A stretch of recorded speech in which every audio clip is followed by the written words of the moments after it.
Good evening. I'm Kyle Clark. A couple in Denver is mourning the loss of their 3-year-old son. He died from bacterial meningitis. That's led to some concern about the public health risk to the community. 9 News reporter Colton Chavez talked with his parents today. Colton? Yeah, Kyle, 3-year-old Morgan Preston Muller, he went to Lincoln Elementary School. Now, the Denver Public Health, they sent a letter out to families there notifying them about his death. Now, the agency does not believe there's an ongoing risk of exposure, but they also point out there are several strains of bacterial meningitis, and they say the one he had has a lower risk of spread. He was always just like one of the smartest, sweetest, kindest kids. Like, he was always a helper. That was his thing. Some things just came easy for 3-year-old Morgan Preston Muller. He would get mad at us if we didn't let him help us make dinner. His parents, Caroline Muller and Catherine Preston, called him Mo. They say what he didn't need help with was making friends. I like to call him my ambassador. He was our ambassador. Like, if we were at the playground, he was making friends. If we were in the grocery store, he was making friends. Mo was just like any other 3-year-old. You couldn't keep him still for long. He was the fastest kid in Cheeseman Park. Until one day, Mo started slowing down. He had been kind of going back and forth with what just seemed like a gross cold for a week, maybe 2. Mo's parents say eventually symptoms got so bad they took him to the emergency room, where he was later cleared to go home. But after falling asleep that night, I woke up and because I could hear him trying to breathe. Carolyn says Mo had a seizure and was rushed back to the hospital where he was diagnosed with bacterial meningitis.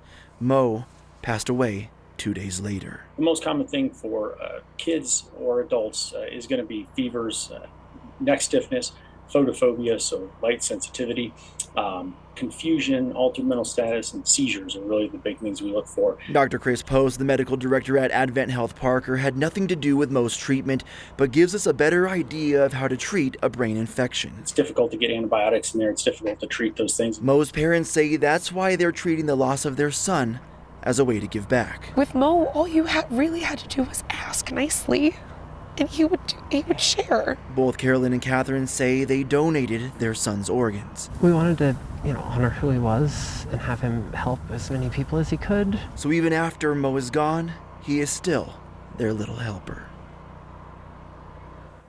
And if Mo's story inspires you, his parents say you can honor him by donating to some of his favorite places. He loved the Denver Zoo, the Denver Library, and Metro Caring. Colton Chavez, 9 News. We had such a beautiful mountain sunset tonight. We're going to get more spring-like weather this weekend with some significant changes on the way. Let's bring in 9 News meteorologist Corey Reppenhagen to learn about those. Hey, Corey. Hey, yeah, we're going to get some more spring-like weather, and Tuesday's storm will be spring-like as well because it'll involve a lot of that heavy, wet type of snow with temperatures right across the borderline for snow. So we'll talk about that in a minute here. But right now, it's a fairly mild night for most of the Denver area, except Little Siberia out there in Denver International Airport. Just about 15 degrees cooler than everywhere else. Here's the forecast for tomorrow, though, here in Denver. Lots of sunshine once again, getting those temperatures up there, maybe close to 70 degrees for tomorrow. Here's the forecast for the rest of the state and the area here. You see all these 60s across the board. 50s up in Summit County and Vail. Looks like we'll probably see some skiers in shorts tomorrow. That's something you'll start seeing here soon. This warm weather goes all the way into Monday. That next storm system we are tracking for Tuesday, we already have a weather impact alert because there is some very heavy snowfall potential, and that could come very close to the Denver metro area. So that's what we'll be talking about coming up in the forecast. New tonight, Thornton police say that someone killed 2 people, the folks whose bodies were found after a house fire this week. The fire started at the home on Columbine Street late Wednesday night. After putting out the fire, that's when they found the body of a 58-year-old woman and a 55-year-old man. They'd been shot. Investigators believe the fire was then intentionally set. Detectives are still working to process the scene and follow up on leads. If you know anything about what happened at that house on Columbine Street, you're asked to call Thornton Police. A man whose wife's body was found decomposing inside a broken-down hearse told the former funeral director today that he forgives him. That remarkable exchange happened during a hearing. 9 News reporter Steve Steger was in the courtroom.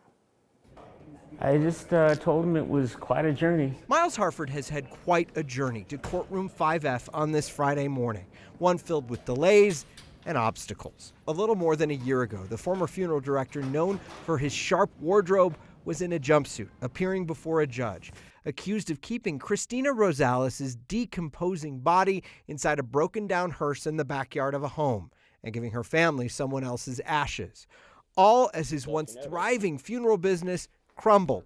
Over the months since his arrest, 9 News Investigates found story. It was weeks of not knowing where she was. After story about Harford's alleged business practices. The pain of losing someone is enough. That should be it.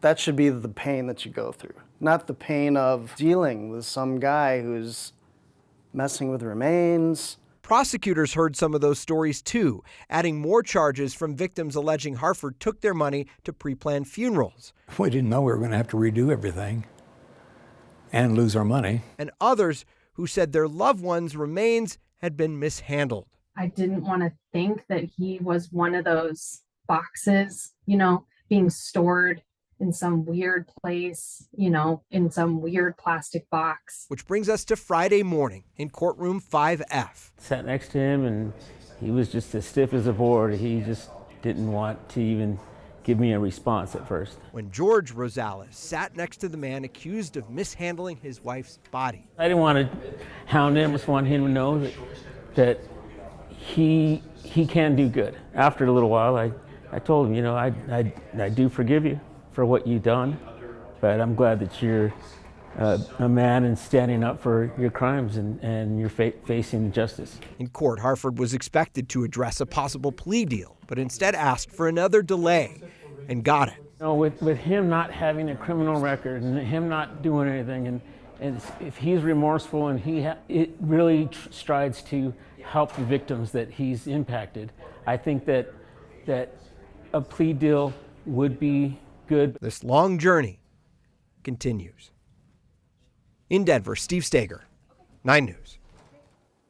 Harford's also facing a separate felony theft charge in Arapahoe County. He's accused of stealing more than $2,000 from a clothing boutique where he once worked. He's due back in court there in late March. Denver Public Schools is laying off 38 central office employees, about 1% of the district's staff at that office. The superintendent announced today the positions will be cut beginning in July. 8 of the 38 jobs are vacant right now. The superintendent blames the cuts on concerns about future funding at the federal and state levels. He says this move will save the district about $5 million a year, and he warned that more quote-unquote adjustments could be coming depending on future funding. One of 2 leaders of RTD's police department is leaving, says it's a toxic work environment. Glenell Horn Jr. has been with the department since 2023. His last day as co-police chief will be next Thursday. In his resignation, he said that he experienced targeting and discrimination, said it was unbearable to work at RTD. In response, the transit agency said they're committed to having a workplace that includes diversity and respect. Steve Martingano is going to lead that department until a permanent police chief is named.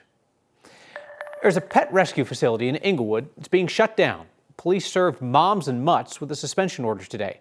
The state put that rescue on 18 months probation back in December. This month, they again failed 2 inspections that led to the suspension. According to the state, the shelter imported a litter of puppies from Texas that had an intestinal parasite, then failed to isolate them. Several puppies were later euthanized. This is the same rescue that ran an adoption event in Sheridan last August where nearly a dozen puppies were exposed to rabies and had to be brought back from their adoptive families to be put down. Business owners along South Broadway in Denver say they want to make that neighborhood cleaner and safer. The Broadway Merchants Association filed a letter of intent with the city to become a general improvement district, which is called a GID. That would allow businesses and residents to choose to tax themselves and use that money to fund security and maintenance. The association hopes it could address some recent problems.